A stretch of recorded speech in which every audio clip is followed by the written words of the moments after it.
آپ کے میرے آقا نے فرمایا ہاں یہ اللہ اور اس کے رسول کے نافرمان ہیں، لیکن اللہ ہماری مدد کرے گا۔ انہیں فاروق نے عرض کی یا رسول اللہ، آپ نے نہیں کہا تھا کہ ہم طواف کریں گے، اللہ کے بیت اللہ کا زیارت کریں گے؟ آپ کے میرے آقا نے فرمایا میں نے کہا تھا، لیکن یہ کب کہا تھا کہ اسی سال کریں گے۔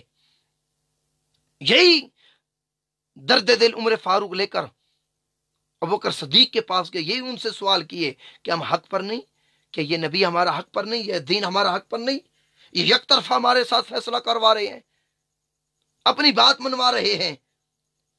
عمر فاروق رضی اللہ تعالیٰ عنہ نے یہ باتیں کی، لیکن اس کے باوجود آقا علیہ الصلوۃ والسلام نے صلح حدیبیہ کے صلح نامہ پر ان کے ساتھ اتفاق کر لیا، ان کے ساتھ اتفاق کر لیا۔ جب اتفاق کر لیا اور صلح نامہ سے جب لکھنے سے فارغ ہو گئے تو رسول اللہ صلی اللہ علیہ وسلم نے اپنے صحاب سے فرمایا اٹھو اٹھو، اونٹوں کو نہر کر دو، پھر سر کو منڈوا دو۔ راوی کہتے ہیں کوئی شخص نہیں کھڑا ہوا، سب کے اوپر ایک غصہ تھا کہ کافر کیا کیے جا رہے ہیں، آقا علیہ الصلوۃ والسلام ان کی ہر بات مان رہے ہیں، لیکن ان کو علم نہیں تھا کہ میرے آقا علیہ الصلوۃ والسلام مستقبل کے امور کو دیکھ رہے تھے، مستقبل کے امور کو نگاہ نبوت سے دیکھ رہے تھے کہ یہ فیصلہ ہمارے حق میں آئے گا، یہ ہمارے لیے بہتر ہے۔ بالآخر قال ذلك 3 مرات فلما لم يكن منهم احد دخل على ام سلمة فذكر لها ما لقي من الناس فقالت ام سلمة يا نبي الله اتحب ذاك اخرج ثم لا تكلم احد منهم كلمة حتى تنهر بدناك وتدعو حالكك فيحلكك فخرج فلم يكلم احد منهم حتى فعل ذلك نهر بدنه ودعا حالكه فحلقه فلما راوا ذلك قاموا فنهروا وجعل بعضهم يهلك بعضا حتى قاد بعضهم يقتل بعضا غما۔ جب آقا علیہ الصلوۃ والسلام نے 3 مرتبہ کہا کہ اٹھو، قربانیاں کرو، سر منڈوا دو، صحابہ کرام خاموشی سے بیٹھے رہے۔ آقا علیہ الصلوۃ والسلام حضرت ام سلمہ کے خیمے میں گئے، واپس نکلے، آپ علیہ الصلوۃ والسلام نے قربانی کی، سر منڈوایا۔ جب انہوں نے یہ کرتے ہوئے دیکھا، سارے صحابہ کھڑے ہوئے اپنی اپنی قربانی کی اور سر منڈوائے۔ آقا علیہ الصلوۃ والسلام کے سر منڈوا کر جب صحابہ ایک دوسرے کے سر منڈ رہے تھے، غصے کا عالم یہ تھا اور غم کا عالم یہ تھا، غمن حتی قاد بعضهم یقتل بعضا غمن، غم کا عالم یہ تھا ایک دوسرے پر کہیں ایسا نہ ہو کہ وہ اس طرح جو چیز بھی تھی کہیں گردن پر نہ چل جائے، صحابہ ایک دوسرے کو قتل نہ کر دیں، یہ اس وقت عالم ہو چکا تھا۔ اس کے باوجود بھی آقا علیہ الصلوۃ والسلام پرسکون تھے، اطمینان کے ساتھ تھے، اس لیے کہ آپ کے میرے آقا علیہ الصلوۃ والسلام نگاہ نبوت سے مستقبل کے امور کو دیکھ رہے تھے، یہ صلح نامہ ہمارے حق میں بہتر ہوگا، ہمارے حق میں بہتر ہوگا۔ پھر صحابہ کرام نے اپنی قربانیاں کی، نہر کیے۔ ثم رجع النبي صلی اللہ علیہ وسلم الى المدینہ فجاءوا ابو بصیر رجل من قریش ومسلم فارسلوا فی طلبه رجلین۔ اتنے میں آقا علیہ السلام جب مدینہ آ گئے، یہ صلح نامہ کر کے مدینے کی سرزمین پر بیٹھے، تو تھوڑے دنوں کے بعد یا تھوڑے عرصے کے بعد ابو بصیر نامی صحابی کافروں کی قید سے نکل کر مدینے آ گیا، اور 2 کافر اس کی تلاش کرتے کرتے وہ بھی اس کے پیچھے پیچھے آئے مدینہ کے اندر۔ فقالوا العهد الذي جعلت لنا فدفعه الى رجلين فخر جاء به حتى بلغ ذا الحليفة فنزلوا يأكلون من تمر لهم فقال ابو بصير لاحد الرجلين والله اني لا ارى سيفك هذا يا فلان جيدا فاسن الله هل آخر فقال اجل والله انه لجيد۔ جب وہ ڈھونڈتے ہوئے آئے بارگاہ رسالت میں، انہوں نے کہا یہ آپ کا میرا ہمارا وعدہ تھا، جو بھی مکہ سے مدینہ کی طرف مسلمان آئے گا آپ نے اس کو ہمارے پاس لوٹا دینا ہے۔ تو آقا علیہ الصلوۃ والسلام نے ابو بصیر کو ان کے پاس لوٹا دیا۔ اب جب وہ گئے ذی الحلیفہ کے مقام پر پہنچے، ذی الحلیفہ کے مقام پر وہاں پہنچے، وہاں بیٹھ کر وہ کھجور کھانے لگے۔ ابو بصیر نے ان میں سے ایک کو کہا کہ یہ اپنی تلوار مجھے دکھاؤ، یہ کیسی ہے، میں چیک کرنا چاہتا ہوں۔ انہوں نے تلوار دے دی، تلوار نیام سے انہوں نے نکالے، ابو بصیر نے، صحابی رسول نے۔ اب کافر ان کو دوبارہ مدینے سے مکہ کی طرف لے کے جا رہے تھے، ذوالحلیفہ کے مقام پر یہ ٹھہرے تھے۔